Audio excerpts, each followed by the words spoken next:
చందమామ కథ బిచ్చగాడి పేదరికం. సింధు దేశపు రాజైన సుగుణసేనుణ్ణి ఆయన తాత తండ్రులతో పోల్చి గొప్ప పరిపాలకుడు అంటూ నగర ప్రముఖులు, ఆస్థాన పండితులు పొగుడుతూ ఉండేవారు. ఒకనాడు ఆయన మంత్రి మార్తాండవర్మ, మహారాజా, తమ పరిపాలన గురించి ఎందరో ప్రముఖులు, ఆశ్రితులు మెచ్చుకుంటున్నారు. ఒకసారి మనం స్వయంగా మారువేషాల్లో సామాన్య ప్రజల మధ్యకు వెళ్ళి వాళ్ళు తమ గురించి ఏమనుకుంటున్నారో కూడా తెలుసుకోవడం బాగుంటుంది కదా అన్నాడు. సుగుణసేనుడు అందుకు సరే అని ఆ మర్నాడే మంత్రితో పాటు మారువేషం ధరించి మరొక నగరానికి వెళ్ళాడు. అక్కడ వాళ్ళిద్దరూ ఒక వీధిలో నడుస్తూ ఉండగా బిచ్చగాడొకడు తారసపడ్డాడు. మంత్రి రాజుకు వాణ్ణి చూపించి, మహారాజా, వీడిని పలకరించి తమ పరిపాలన గురించి వాడేమనుకుంటున్నాడో విందామా అని అడిగాడు. రాజు అయిష్టంగా తలాడిస్తూ, ఇలాంటి బికారుల్ని, బిచ్చగాళ్లను ప్రశ్నించి మనం తెలుసుకోగలిగింది ఏముంటుంది అన్నాడు. అందుకు మార్తాండవర్మ వినయంగా, తమ పరిపాలన గురించి ప్రజలు ఏమనుకుంటున్నారో తెలుసుకోవటం అవసరం కదా అన్నాడు. సుగుణసేనుడు అవునన్నట్టుగా తలాడించి బిచ్చగాన్ని, నువ్వు బిచ్చం ఎందుకు ఎత్తుకుంటున్నావు అని అడిగాడు. బిచ్చగాడు ఆ ప్రశ్నకు ఎంతో నిర్లక్ష్యంగా, అదేం మాట, బిచ్చం ఎందుకు ఎత్తుకోవడం ఏమిటి, ఈ పని నేను 25 ఏళ్లుగా చేస్తున్నాను అన్నాడు. రాజు ఆ ప్రశ్నకు సంతృప్తి పడిన వాడిలాగా మంత్రితో, వీడు మా తాతగారి కాలం నుంచి బిచ్చగాడే అన్నాడు. బిచ్చగాడు ఆ మాటలు విని వాడు విసుగ్గా, అయ్యా, తమ తాతగారు ఎవరో నాకు తెలియదు, కానీ 25 ఏళ్ల నుంచి ఈ వృత్తిలో ఉన్నా అసలైన బిచ్చగాడి అనుభవం తెలిసి వస్తున్నది ఈ మధ్య కాలంలోనే అన్నాడు. అడిగారు గనక ఏవో సోది మాటలని విసుక్కోకుండా వినండి. 25 ఏళ్ల క్రిందట రోజు 1 గంట సేపు అడుక్కుంటే జోల నిండడమే కాక 4-5 రాగి కాసులు కూడా దొరికేవి. రాను రాను అలా కావటానికి 2-3 రోజులు పడుతుండేది. అయితే ఈ మధ్య వారం రోజుల పాటు పూర్తిగా వీధులన్నీ తిరిగినా జోలె సగం కూడా నిండడం లేదు.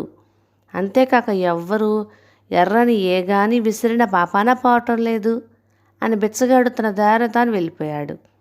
రాజు కొంచెంసేపు ఆలోచిస్తూ ఊరుకొని మంత్రితో, బిచ్చగాడు చెప్పింది విన్నాక ప్రజల్లో ధర్మచింతన, ఉపకార బుద్ధి క్రమంగా సన్నగిల్లుతున్నాయని తెలుస్తుంది. మీ అభిప్రాయం ఏమిటి అని అడిగాడు. అందుకు మంత్రి, మహారాజా, బిచ్చగాడి ఉద్దేశం ప్రజల్లో ధర్మబుద్ధి నశించిపోతున్నదని తెలియపరచడంలా కనిపించట్లేదు. ఈ 25 ఏళ్లలో తానెంత బీదవాడైపోయింది చెప్పడానికి ప్రయత్నించినట్లుంది అన్నాడు. ఆ జవాబుకు రాజు సుగుణసేనుడు ఆశ్చర్యపోయి, అదేమిటి మహామంత్రి, బిచ్చగాడు బీదవాడైపోవడం ఏమిటి అని ప్రశ్నించాడు. మహారాజా, ఆ బిచ్చగాడు తమ తాతగారి పరిపాలనా కాలంలో ఎంత సుఖంగా జీవించింది చెప్పాడు. క్రమంగా తమ ఆదాయం ఎలా తగ్గుతూ వచ్చింది వివరించాడు. అంతేకాక ఇప్పుడు పరిస్థితి ఎంత అధ్వానం అయిపోయినది తెలియపరిచాడు అన్నాడు మంత్రి. అందుకే నేను ప్రజల్లో ధర్మగుణం, నైతిక నియమాల పట్ల ఆసక్తి నశిస్తున్నాయి అన్నాడు రాజు. క్షమించండి మహారాజా, అందుకు తగిన సాక్ష్యాధారాలు ఏమీ లేవు. మీరు భావించినట్లుగా జరిగి ఉంటే ఈ పాటికి రాజ్యం అంతటా మోసాలు, దొంగతనాలు, దోపిడీలు చూస్తూ ఉండేవాళ్ళం. కానీ రాజ్యంలో అలాంటి అరాచకం ఏ ప్రాంతాన లేదు అన్నాడు మంత్రి. అయితే బిచ్చగాడి ప్రస్తుత దుస్థితికి కారణం ఏమై ఉంటుందంటారు అన్నాడు రాజు. అందుకు కారణం ఈ 25 ఏళ్లలో ప్రజల ఆర్థిక స్థితి క్రమంగా దిగజారుతూ ఉండడమే. అయినా వాళ్ళు ఎంతో సహనంతో పరిస్థితులు మెరుగు కాగలవని నిరీక్షిస్తున్నారు. ఆ బిచ్చగాడి పేదరికం ప్రజల బీదరికాన్ని కొలబద్దగా సూచిస్తున్నది అని నా అభిప్రాయం అన్నాడు మంత్రి. మంత్రి ఇలా చెప్పిన తర్వాత రాజు సుగుణసేనుడికి పరిస్థితి అర్థమైంది. రాజధాని నగరంలోని ప్రముఖులు, పండితులు పొగడ్తలు వింటూ పరిపాలన విషయంలో తను పొరపాట్లు చేశానని గ్రహించాడు. ఆ తరువాత ఆయన మంత్రి వెంటరాగా రాజ్యమంతటా పర్యటించాడు. అప్పుడు సుగుణసేనుడికి ప్రజల అవసరాలేమిటో తెలిసి వచ్చినాయి. అందుకు అవసరమైన చర్యలు తీసుకుని ప్రజలందరి చేత సమర్థుడైన పాలకుడు అనిపించుకున్నాడు. కథ సమాప్తం.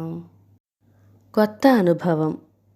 నీలవల్లి గ్రామానికి నిర్గుణానందుడనే స్వాముల వారు శిష్య సమేతంగా వచ్చారు. ఆయన దర్శనానికి అనేక మంది భక్తులు వచ్చారు. నిర్గుణానందుడు భక్తిత్వం గురించి, వైరాగ్యం గురించి చాలాసేపు ప్రబోధం చేశాడు. తరువాత భక్తుల్లో కొందరు తాము ఎదుర్కొంటున్న సమస్యలను ఆయనకు నివేదించారు. నిర్గుణానందుడు అయిష్టంగా తలాడిస్తూ, ఇవన్నీ అతి స్వల్పమైన సమస్యలు, వీటి విషయంలోనే మీరంతా దిగాలు పడిపోతే పెద్ద పెద్ద సమస్యలు ఎదురైనప్పుడు పూర్తిగా మతులు పోగొట్టుకుంటారు అని సర్ది చెప్పి పంపించి వేశాడు. తమను ఎంతగానో కలవరపరుస్తున్న సమస్యలను అతి చిన్నవంటూ స్వాముల వారు మాట్లాడడం భక్తుల్లో చాలామందికి ఆశ్చర్యం కలిగించింది. ఇదంతా గమనించిన గ్రామాధికారి శివగంగప్ప వాళ్లతో, మీరు స్వాముల వారికి నివేదించుకున్నవన్నీ అతి స్వల్పమైన ఈతిబాధలు, ఏవైనా ఆధ్యాత్మిక సమస్యలు లాంటివైతే వారు తప్పక పరిష్కార మార్గాలు చెప్పేవారు అన్నాడు. భక్తులకు ఆ మాటల్లో వాస్తవం ఉన్నట్లుగా కనిపించింది. కానీ వాళ్ళలో ఎవ్వరికీ సామాన్య సమస్యలు తప్ప మరేం లేవు. నిర్గుణానందుడు మరి 2 రోజుల పాటు గ్రామస్తులకు ధర్మోపన్యాసాలు వినిపించాడు. 3వ నాటి రాత్రి శివగంగప్ప ఆయనకు, శిష్యులకు తన ఇంట ఆతిథ్యం ఏర్పాటు చేశాడు. భోజనానంతరం గురు శిష్యులందరికీ శివగంగప్ప తగిన విధంగా తన ఇంటనే పడకలు ఏర్పాటు చేసి నిర్గుణానందుడు నిద్రించే చోట దోమతెర కట్టించాడు. అయితే తెల్లవారాక నిర్గుణానందుడు కళ్ళు నిద్రలేక ఎర్రబారటం, కొంచెం విసుగుదలతో ఉండటం గమనించిన శివగంగప్ప ఆయన్ను, స్వామి, తమకు రాత్రి సరిగా నిద్ర పట్టిందా అని అడిగాడు. నిద్ర పట్టడమా? దోమల బాధతో కంటి మీద రెప్ప వాలలేదు అన్నాడు నిర్గుణానందుడు. ఆ జవాబు విని శివగంగప్ప ఎంతో వినయంగా, స్వామి, తమకు తెలియనిదేమున్నది? ఈ ఋతువులో కీటకాల బాధ, అందున మా ప్రాంతాల దోమల బాధ అధికం, అందుకనే తమకు దోమతెర ఏర్పాటు చేశాను అన్నాడు. ఎంత దోమతెర ఉంటేనేం, లోపలికి ఎలాగో ప్రవేశించిన చిన్న దోమ చాలదా తెల్లార్లు కునుకు పట్టకుండా చేయటానికి అన్నాడు నిర్గుణానందుడు. శివగంగప్ప అమాయకంగా ముఖం పెట్టి, అంత చిన్న దోమ తమలాంటి జ్ఞానుల్ని అంతగా బాధించటం ఆశ్చర్యంగా ఉన్నది. తమరు క్షమిస్తే ఒక మాట, నిన్న తమ భక్తులు నివేదించుకున్న సమస్యలు ఇంతకన్నా చాలా కఠినమైనవిగా కనబడుతున్నాయి నాకు అన్నాడు. ఆ మాటలతో నిర్గుణానందుడికి తన పొరపాటు తెలిసి వచ్చింది. మనిషిని పట్టి పీడించే ఈతి బాధలు కేవలం ధర్మోపదేశాలతో సమసిపోవు, వాటికి పరిష్కార మార్గాలు సూచించాలి. ఆనాటి సాయంకాలమే నిర్గుణానందుడు భక్తులందరినీ సమావేశపరిచి వారి సమస్యల పరిష్కారానికి తగు మార్గాలు చూపి అందరినీ తృప్తిపరిచాడు. అలా 2 రోజుల తర్వాత ఆయన మరొక గ్రామానికి పోతూ శివగంగప్పతో, ఆ రాత్రి ఆ చిన్న దోమ నాకొక కొత్త అనుభవాన్ని కలిగించింది.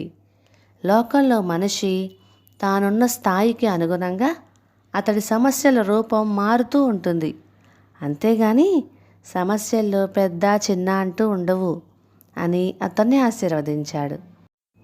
అంతే కదా, పక్కవారిని చూసి వాళ్ళది చాలా చిన్న సమస్య, నాకే పెద్ద కష్టం వచ్చింది అనుకుంటాం. కానీ నిజానికి ఎవరి సమస్య వాళ్ళకి పెద్ద కష్టంగానే తోస్తుంది. కథ సమాప్తం. ఇక ఈ కథ మీకు నచ్చినట్లయితే ఇలాంటి మరెన్నో తెలుగు చిట్టిపొట్టి కథల కోసం please like, share and subscribe to my channel. Thank you.